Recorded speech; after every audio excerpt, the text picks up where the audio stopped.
is the best regions to buy sub $1.5 million. Now, first things first, it's the inner south southwest, so that's the Canterbury Bankstown region, Sutherland Shire, inner south St George. So what am I really talking about? Canterbury Bankstown, if you can get anything between Belmore, probably and Wiley Park for that, you're doing very well. Even Campsie, but I don't know if that's even achievable.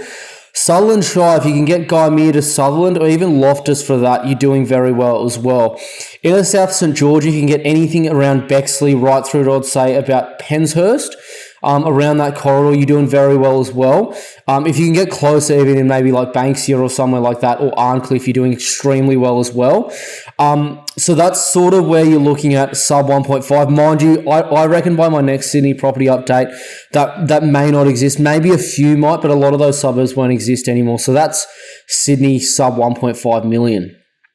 Sub 2 million, Inner West, Inner South St George and Sutherland Shire. So Inner West particularly, if you can get anything around Leichhardt especially, even Stanmore, Petersham, Newtown, anywhere like that for that kind of price, especially if it's a detached house, you're doing extremely well. Inner South and St George, I'm talking about the probably better part. So I'm talking about probably your, I'd say Monterey along the bayfront there, right through to probably your Bardwell Valley and Kiama, Bardwell Park area. If you get anything there, it's in a very good street. And I'm talking about on land, sub $2 million, you're doing very well as well. Sutherland Shire, I'm talking about specifically Caringbah into Cronulla. If you can get anything there, sub 2 million on land that's original, not chopped, you're also doing very well. So that's your sub 2 million for Sydney. Sub 3 million, eastern suburbs, northern beaches, North Shore. So let me start at a lower price point. Northern beaches, if you can get anything around, especially Cromer, Narrowena, the eastern side of both of them towards DY, close to the boundary of DY.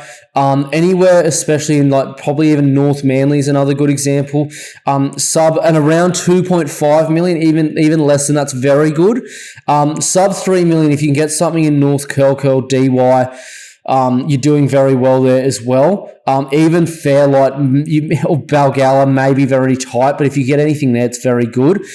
North Shore, Neutral Bay. Anything in Neutral Bay, Narrabeen, Camaray, sub 3 million, you're doing extremely well. Those are good suburbs. Eastern suburbs, anything between Malabar/Matraville to South Coogee, that and some parts of Randwick. On land, away from the key thing is away from the public housing. You're doing extremely well as well. Very good long-term fundamental areas, particularly somewhere like Kingsford or South Coogee, or especially if you can get the eastern side of Answack Parade in Maroubra. Very good for that. If you can get Matraville sub 2.5 in the eastern part of Matraville as well, it's very, very good. Or Malabar sub 3, close to the beach there. So that's your eastern suburbs. That's Sydney sub 3 million.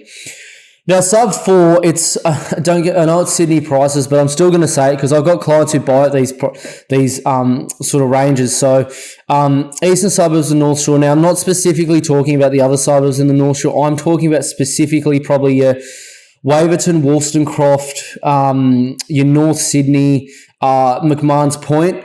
Mossman is another good example, the right part of Cremorne as well, in a very right part of Neutral Bay. All those areas sub 4 million is very good. Original homes on land detached, very, very good there. It'd be very hard to pick them up soon because once the real money starts moving in the market, you're going to see this start to pick up more. Eastern suburbs, anything in the Woollahra or Waverley Council that fronts the water.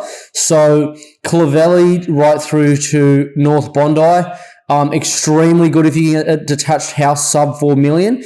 Anything from, I'd say, Woollahra right through to Rose Bay, although I don't even know if that's achievable. I've seen some in Rose Bay that you can pick up and some in Double Bay at the backside towards Edgecliff and Woollahra that you can pick up there, but very, very hard to do if it's a detached house. But that's my best picks for sub $4 million. So that's basically my summary of where you should be buying in Sydney for different price points. I'm sorry if you don't have that money. Buy elsewhere. Check out my other videos. They just don't perform as well as other areas elsewhere for sub 1.5 million.